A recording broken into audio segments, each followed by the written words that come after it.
that's an 11th chord. It's actually it's kind of a a fifth inversion chord, you could also call it, and it's a very simplified 11 chord.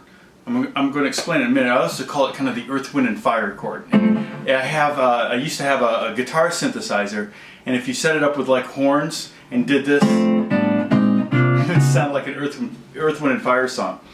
So the formation of this chord, let me explain the theory behind it. And technically an 11th chord, as I've talked about 7th chords and 9th chords and now 11th chords, an 11th would be basically every other note in a scale from the 1 to the 11. So it would be 1, 3, 5, 7, 9, 11. Now when you say just 11th, like you say G11, it's implied that it's a G dominant 7th chord with a 9th and an 11th added on it, okay? If you said G major 11th, then it would be more of a major 7th triad, or major 7th chord with the 9th and the 11th on top.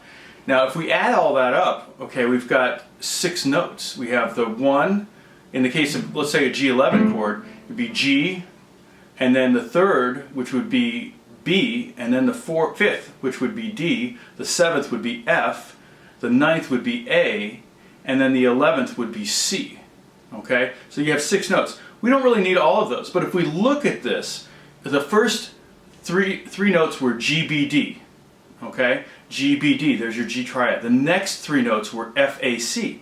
That's an F triad, F major triad. Okay, so you can kind of get an 11th sound by placing a triad on top of another triad. Essentially, that's what's happening, is 2 triads. Now, when we do the G, B, D and the F, A, C, it's a pretty big chord, and on guitar it would be very difficult to get all 6 of those tones to happen at the same time, and not particularly necessary. The idea of a 13th chord, 11th chord, is to kind of create this F chord over a G bass, for example, in the case of a G11 chord. So we have G11, we have G, B, D. I'm going to get rid of the B and D, and I'm just going to get the F, A, C. So here's what I'm doing. I'm just doing an F triad. See that? F, A, C. I'm on the 4th string, 3rd fret, F, 3rd string, 2nd fret, A, and then I'm on the 1st fret of the 2nd string, which is C. Okay? Now I'm going to replace my 3rd finger with my pinky so that my 3rd finger is available to grab this G down here. And I'm playing with my fingers so I can just grab just those strings. So I'm getting G, and I'm skipping a string and getting F, A, and C. Technically, when someone writes G11, you could probably get away with this chord most times. I'm going to show you 3.5 versions of this chord, okay? 3.5 different ways to play an 11th chord. Okay, this is one. Now what I did to get that Earth, Wind, and Fire kind of vibe is I just took this chord and went up 2 frets to now I'm at A11, or you could also call this one could be called F over G. You could call F over G. And then I slide up 2 frets and we have G over A, which could be also called A11.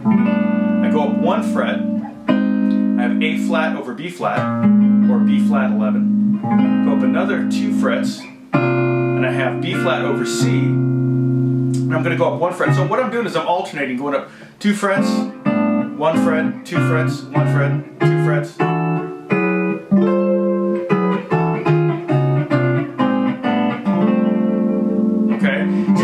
So essentially, whatever note this is, that's the 11th chord. If you're playing A, that's A11, B flat 11, C11, C sharp 11. So that would be a B triad with a C sharp and a bass. Okay, that'd be one. Again, it's one very good way to play an 11th chord. If you see an 11th chord on a chart, if you see C11, pretty much that's gonna cover your sonically what they want to hear. Okay. In some ways, C11 might be shorthand for B flat over C. They may really want B flat over C, but they're just writing C11 because it's shorthand, and most people understand that they want B flat over C. Now, I mentioned earlier that that this could also be called a 5th inversion chord.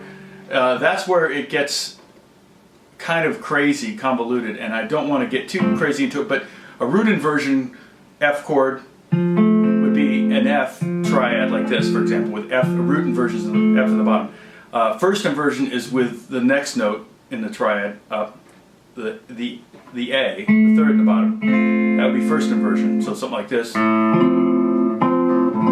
And then if you did C in the bass, C, F, A, for example, that would be a second inversion. A third inversion would be with the seventh, so like E flat or E natural, and then a fourth inversion would be, oh actually it's a fourth inversion, my bad. Fourth inversion chord would be with the fifth or the ninth in the bass. So that'd be the same thing as the F over G.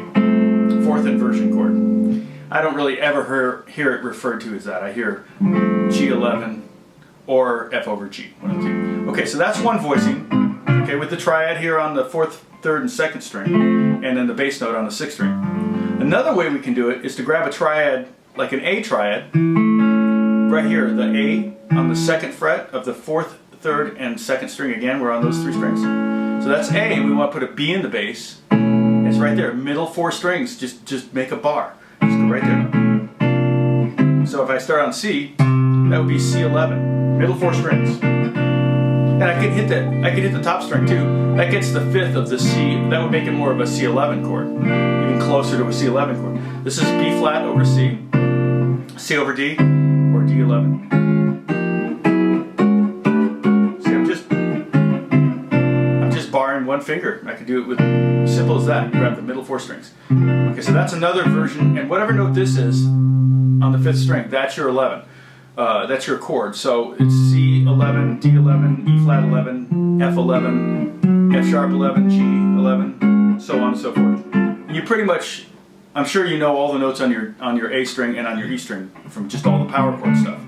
Pretty standard to know that. Now the next voicing, so another way you can play it would be on the top four strings. It's exactly this voicing, but on the top four strings. So if I go all the way up here, say to F11. Okay, so I'm at the 8th fret, 8, 8, 8, 8 in the middle four strings. It's the same as going on the top four strings, 3, 3, 4, 3. Okay, so basically I'm just going 3, 3, 4, 3. I got my second finger involved now, you can see that. It's kind of like making in fact, I go down to D, make a D chord like this, move the first finger up, and now we have a D with an E in the bass, or an E11 chord. E11, F11, G11, A11, whatever note this is, that's the 11th chord. E, F, F sharp, G, G sharp, A. Okay. So those are our three shapes. There's G11, C11, F11. That's kind of cool sounding right there. Now, I told you there was 3.5 different ways to voice this. Okay, one of the things I like to do is if I'm not going to use if I don't want something so low, but I want this voicing, I like this voicing, then I'll take this bottom note, in this case the G of the G11 chord, and move it up 2 octaves so it's on the top string. Okay, so it's kind of more like an F triad with a second on top. Okay, you've probably played this before. But it's a little more, it's a brighter version of it, it's a higher quality to it.